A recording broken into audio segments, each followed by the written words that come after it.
It has been exactly 412 days since the doorbell rang. I don't need a calendar to know this. When the silence in your home is absolute, you learn to count the days by the shifting shadows on the living room wall. I am 89 years old.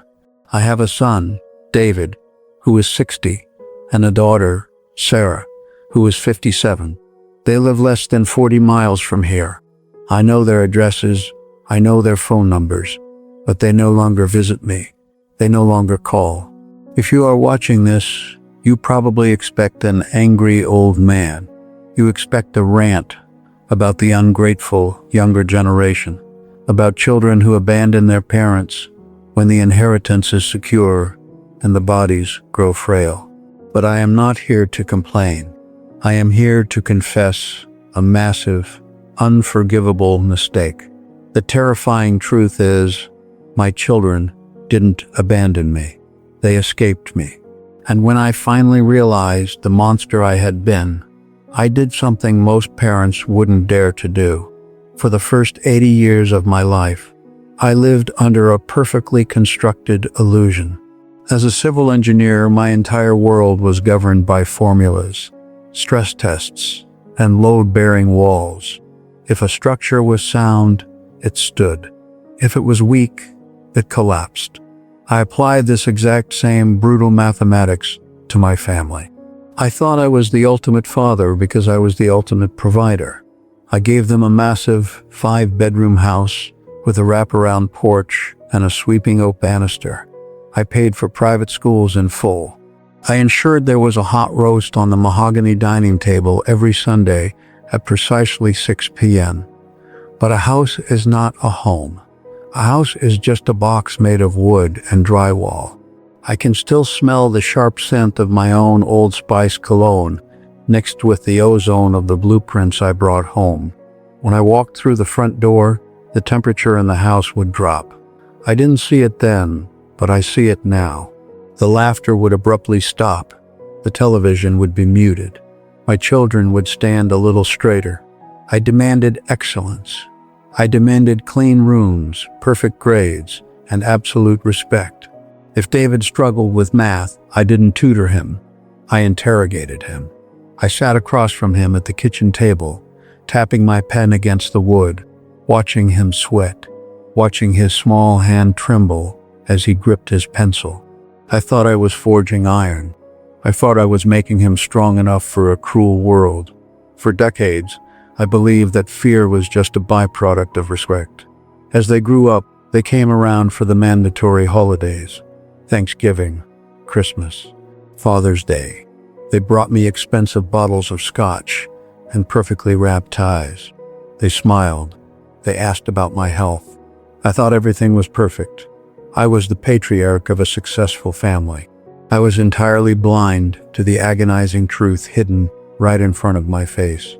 The illusion shattered on a Tuesday afternoon, 3 years ago. It wasn't a screaming match. It wasn't a dramatic confrontation.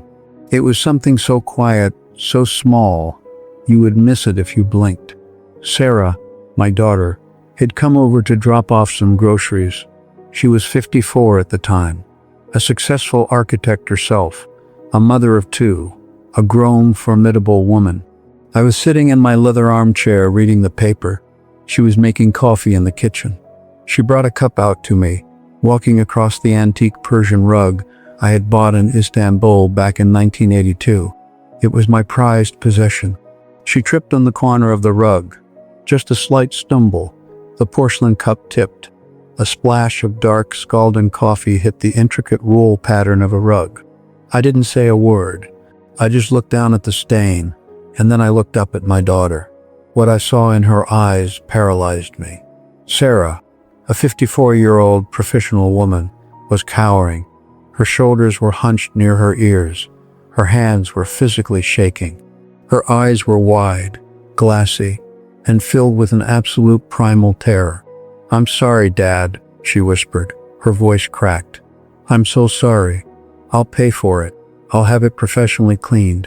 Please, I'm so sorry." She wasn't looking at a father. She was looking at a warden. In that fraction of a second, 60 years of architecture came crashing down. I saw it all. I saw the forced smiles at Thanksgiving. I saw the way David always kept his car keys in his hand when he visited, subconsciously ready to bolt. I saw the way my grandchildren were always strangely quiet around me. They didn't visit out of love. They visited out of obligation, out of a deep, ingrained childhood trauma that dictated they must pay the toll to the troll under the bridge. When Sarah left that day, I sat in the silent house for 10 hours. The grandfather clock ticked. The refrigerator hummed. I looked at the coffee stain on the rug, and for the first time in my life, I wept. I wept for the beautiful children I had bullied into submission. I knew then that I had to do something. I couldn't undo the past. I couldn't unterrify my children. If I called them to apologize, it would just be another burden, another emotional mess I was forcing them to clean up. So, I did the only thing a true engineer can do when a structure is fundamentally toxic. I condemned it. I wrote them a letter. Not a letter demanding forgiveness. Not a letter making excuses about how things were different back then. I wrote, "My dearest David and Sarah, I have spent my life building things, but I failed to build a safe home for your hearts. I realize now that my presence in your life brings you anxiety, not peace.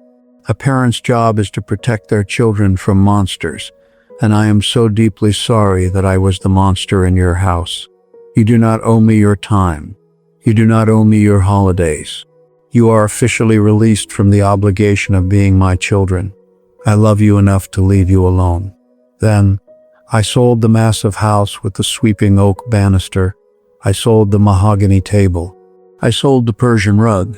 I moved into a small, 2-room assisted living apartment, and I stopped calling. It has been 412 days. They took me at my word. They haven't visited. They haven't called. At first, the silence was an agony so deep it felt like physical trauma. My ego screamed. The old patriarch in me wanted to rage against their absence. But slowly, the agony gave way to a strange, heartbreaking peace. Because I know that for the first time in their lives, my children are breathing freely. They are having Thanksgivings without walking on eggshells. David is no longer sweating through his shirt at the dinner table. Sarah is no longer flinching at spilled coffee. I gave them the only gift I had left to give, their freedom from my shadow. If you are watching this, and you are a parent, listen to me very carefully. Stop measuring your success by the roof over your child's head or the brand of the clothes on their back. Stop buying their submission with financial security. You can pay every tuition bill, fund every wedding, and leave a massive inheritance. But if your children sigh in relief when they pull out of your driveway, you have failed. Look at your children. Really look at them. Are they looking back at you with love or with a debt they feel they can never repay? Do not wait until you are 89 years old, sitting alone in a room that smells of antiseptic and old memories, to realize that respect demanded is just fear in a suit. I sit here by my window and I watch the cars drive by. Sometimes I pretend one of them is David's. Sometimes I pretend Sarah's about to walk through the door. But I don't ask them to come, because the bridge between us is finally broken. And for the first time in my life, I know it was exactly the right thing to do.